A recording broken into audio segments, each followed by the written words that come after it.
नमस्कार मित्रांनो, मी परत एकदा आपलं स्वागत करतो माझ्या YouTube चॅनलवर। आजचा जो व्हिडिओ आहे आपला, आपण डे टू डे लाईफमध्ये गाडी चालवताना बऱ्याचशा चुका आपल्या हातून घडतात। त्याच चुकांवर आधारित आजचा व्हिडिओ आहे।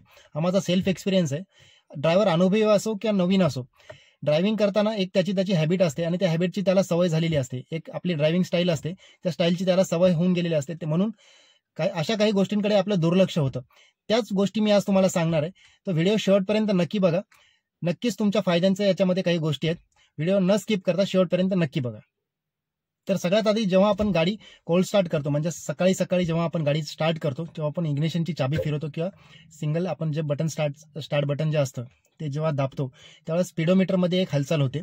अॅनालॉग असेल तर तो काटा पूर्णपणे मुवमेंट होतो, डिजिटल असेल तरी पण ते पूर्ण एक मोमेंटम घेतं। तर ते मोमेंटम पूर्ण होईपर्यंत आपल्याला गाडीमध्ये सेल्फ द्यायचा नाही।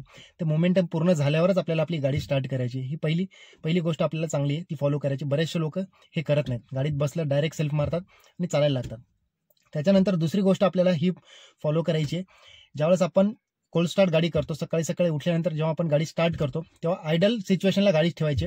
गाडी स्टार्ट केल्याच्या नंतर 1 ते 1.5 मिनिटं आपल्याला गाडी जागेवरच स्टार्ट ठेवायची, म्हणजे कुठल्याही पुढची प्रोसेस आपल्याला करायची नाही। गाडी चालू करायची आणि तसंच गाडीमध्ये बसायचं 1 ते 1.5 मिनिटं। पूर्ण जे सेटल जाऊन झालेलं जे ऑइल असतं ते पूर्ण सर्क्युलेशनमध्ये जातं आणि गाडी प्रॉपर हिटअप होते। त्याच्यानंतरच पुढील प्रोसेस करा।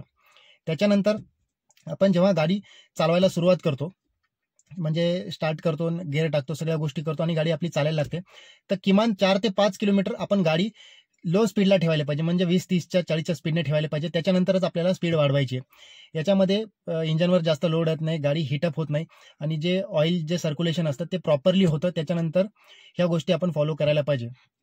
बरेचसे लोक ह्या गोष्टी फॉलो करत नाही। त्याच्यानंतरचा तिसरी जी गोष्ट आहे आपण जी फॉलो करत नाही किंवा आपण चुकतो, ज्यावेळेस आपली गाडी रनिंगला असते त्यावेळेस आपला जो डावा हात असतो आपण गिअर लिव्हरवर ठेवतो। कळत न कळत इंटरनल घर्षण होत राहतं, गिअरबॉक्सवर थोडासा लोड, काही ना काहीतरी याचा वाईट परिणाम आपल्या गिअरबॉक्सवर पडतो। त्यामुळे मित्रांनो, सगळ्यात चांगली जागा आपल्याला जर असेल तर ती स्टेअरिंग असते। डावा हात असतो तो 99% ड्रायव्हर जे असतात तर डावा हात आपला गिअर लिव्हरवर ठेवतात। तर मित्रांनो, ही सगळ्यात मोठी चूक आहे, ही चूक करू नका। त्याच्यानंतर आपण डे टू डे लाईफमध्ये ह्या गोष्टी होत राहतात, पण आपल्या या गोष्टीकडे लक्ष नसतं। आपण युज टू होऊन जातो म्हणून आपण लक्ष देत नाही। डाव्या हाताकडे लक्ष द्या तुम्ही, गिअर लिव्हरवर हात ठेवू नका। आता हल्ली जे टॉप एंड्स असतात किंवा कुठल्याही गाडीमध्ये आपण आर्मरेस्ट इन्स्टॉल करून घेऊ शकतो।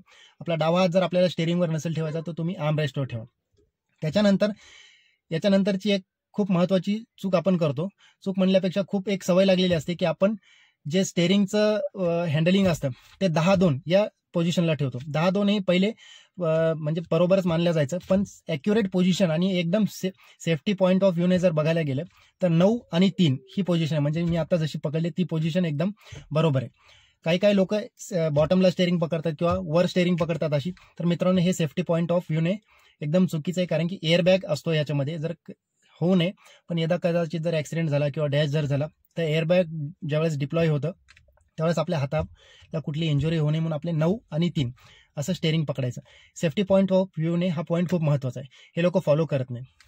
याच्यानंतर आपल्याच हातून किंवा ड्रायव्हर, कुठल्याही नवीन ड्रायव्हर असो किंवा जुना ड्रायव्हर असो, कळत नकळत अजून एक चूक होत राहते, ती म्हणजे ज्यावेळेस आपल्याला स्पीड ब्रेकरवरून जायला लागतं त्यावेळेस आपण गाडीचं स्पीड डाऊन करतो, पण स्पीड ब्रेकर पास केल्याच्या नंतर आपण गिअर कमी करत नाही। तिसऱ्या गिअरमध्ये जर गाडी असेल तर आपण तिथूनच कंटिन्यू करतो। गाडीचा जो मोशन असतो तो ब्रेक होतो, गाडीच्या इंजनवर थोडासा लोड येतो, तरी देखील आपण गिअर कमी करत नाही। बरेच जण असे असतात जे फॉलो करतात, पण जे फॉलो करत नाहीत हा त्यांच्यासाठी व्हिडिओ आहे। आपल्या गाडीचा गिअर डाऊन शिफ्ट करा, गाडीला प्रॉपर मोशनमध्ये आणा। त्याच्यानंतर जर तुम्ही त्याच गिअरमध्ये गाडी जर पुढे नेण्याचा प्रयत्न केला तर आपल्या इंजनवर लोड येतो, फ्यूल एफिशियन्सीवर पण लोड येतो आणि गाडीच्या मेंटेनन्समध्ये भर पडतं। तर मित्रांनो, ही काळजी घ्या की प्रत्येक स्पीड ब्रेकरवर आपले ज्यावेळेस स्पीड ब्रेकर पास करतो त्यावेळेस गाडीचा गिअर डाऊन शिफ्ट करा। त्याच्यानंतर काही लोक अजून काही चूक करतात, ती म्हणजे अचानक ब्रेकिंग करतात किंवा अचानक आपण एक्सेलेटर दाबतो।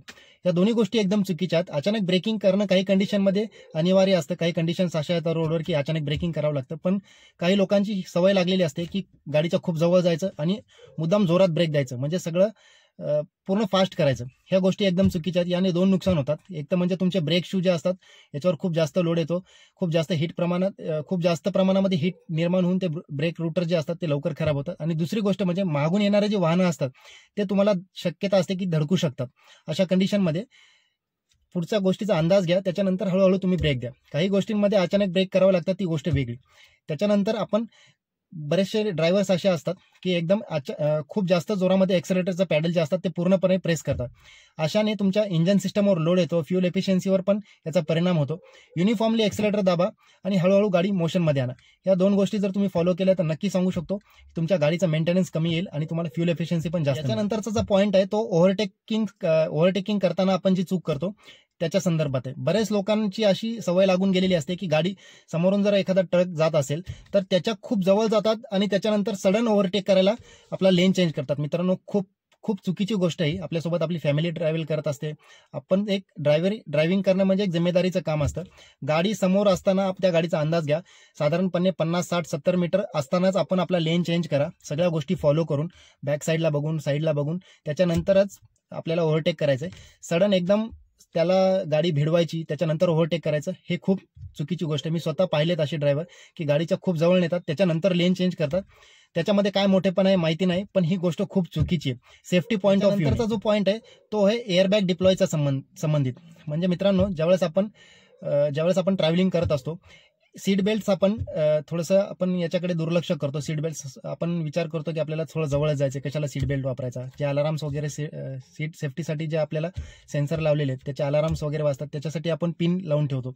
हे मित्रांनो एकदम चुकीचं आहे. तुम्हाला जरी जवळ जायचं असेल, तुम्हाला स्वतःलाही बेल्ट लावायचा आहे, को पॅसेंजरलाही बेल्ट लावायचा आणि मागचे जे पॅसेंजर आहेत त्यांनाही सेफ्टी पॉईंट ऑफ व्ह्यूने सर्वात आधी ड्रायव्हरचं कर्तव्य आहे की सगळ्यांना बेल्ट लावून घ्यायचं आहे. हायवे असो किंवा मग सिटी असो किंवा कुठलाही शॉर्ट डिस्टन्स असो, लॉंग डिस्टन्स असो, बेल्ट लावणं अनिवार्य आहे. ते लावल्याशिवाय तुम्ही गाडी चालवू नका. तुम्ही स्वतः लावा आणि दुसऱ्यालाही लावायला सांगा. आणि त्याच्यानंतर तुम्ही जर कुठे ट्रॅव्हलिंग करताय, तुमच्यासोबत जर एखादं छोटं बाळ असेल तर त्याला कृपया करून समोरच्या सीटला बसू देऊ नका. म्हणजे एखादा को पॅसेंजर तुमच्या बाजूला बसलेला आहे, त्याच्या मांडीवर छोटं बाळ घेऊन तो बसतो. मी बऱ्याच ठिकाणी असं बघितलेलं आहे. मी तर ही गोष्ट मुद्दामून टाळतोय. तर त्याच्या मांडीवर तुम्ही एखाद्या बाळाला बसवताय, ज्यावेळेस होऊ नये पण कदाचित जर ऍक्सिडेंट झाला किंवा कुठे छोटा मोठा डॅश झाला तर एअरबॅग एवढ्या स्पीडली डिप्लॉय होतो की त्या एअरबॅगमुळेही त्या बाळाचा जीव जाऊ शकतो. तर मित्रांनो, कृपया करून समोरच्या सीटला मांडीवर बाळ घेऊन बसू नका. ही गोष्ट टाळा. आणि याच्यानंतर बरेचसे लोक मी असे बघितलेत की को पॅसेंजर साईडला किंवा को ड्रायव्हर साईडला जे पॅसेंजर बसलेला असतो तो कंटाळा आल्यामुळे किंवा पाय दुखत असतील यामुळे डॅशबोर्डवर पाय ठेवून बसतात. तर मित्रांनो, ही पण सेफ्टी पॉईंट ऑफ व्ह्यूने एकदम चुकीची गोष्ट आहे. एअरबॅग ज्यावेळेस डिप्लॉय होतो तुमचे हातपाय मोडण्याची दाट शक्यता असते. आणि मित्रांनो, आता एकदम लास्टचा पॉईंट, ज्यावेळेस आपण कुठलीही गाडी चालवून येतोय, 30-40 किलोमीटर 50 किलोमीटरवरून आपण येतो, त्यावेळेस आपण जेव्हा गाडी पार्किंगमध्ये थांबवतो त्यावेळेस गाडी सडन बंद नका करू. सगळे सिस्टम जे असतात ते हळूहळू सगळे बंद करा. म्हणजे म्युझिक सिस्टम, तुमचा AC, तुमचा जे आपण हँडब्रेक जे असतो तो एंगेज करा. सगळ्या गोष्टी प्रॉपरली एंगेज करा. त्याच्यानंतरच तुमचं मेन इंजिन जे असतं ते बंद करा. हे कशामुळे, तर बऱ्याच गाड्यांना टर्बो चार्जर येतो आणि टर्बो चार्जर आपल्या गाडीच्या RPMच्या खूप जास्त वेगाने फिरत राहतं. त्यामुळे सगळ्या गोष्टी आधी बंद करा. गाडी जास्तीत जास्त कमीत कमी 1 ते 1.5 मिनिटं आयडल कंडिशनला जागेवर उभी राहू द्या. त्याच्यानंतरच तुमचं इंजन ऑफ करा, इग्निशन ऑफ करा. असं केल्याने तुमच्या इंजनचाही लाईफ वाढेल आणि मेंटेनन्समध्ये तुम्हाला कमी खर्च भरावा लागेल. व्हिडिओ जर आवडला असेल तर लाईक आणि सबस्क्राईब करा आणि चॅनलला ग्रो होण्यासाठी मदत करा. धन्यवाद.